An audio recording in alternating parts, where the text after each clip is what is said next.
Gather equipment, check medication order against the original physician's order according to the agency policy.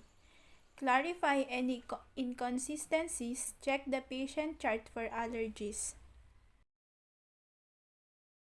Know the action, special nursing considerations, safe doses ranges, purpose of administration, and the adverse effect of the medication to be administered.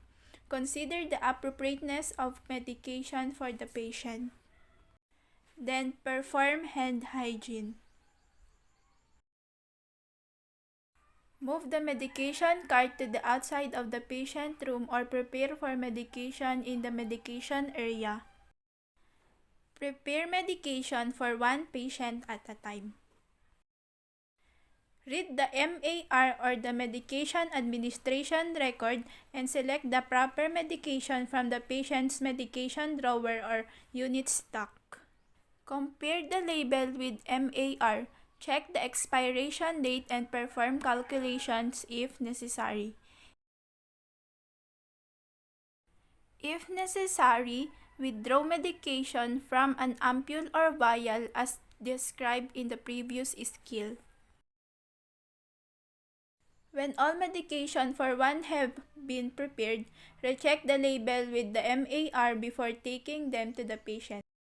Then lock the medication cart before leaving it.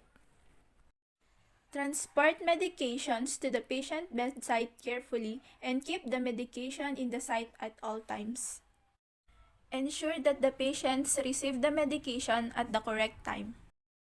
Identify the patient using 3 methods and compare information with the MAR.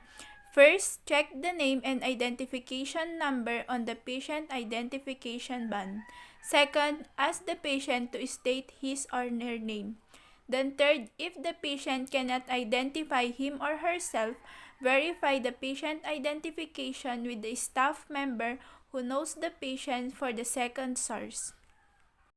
Close the door to the room or pull the bedside curtain. Then complete necessary assessment before administering medication. Check allergy bracelet or ask patient about allergies. Explain the purpose and the action of each medication to the patient. Perform hand hygiene and put on gloves.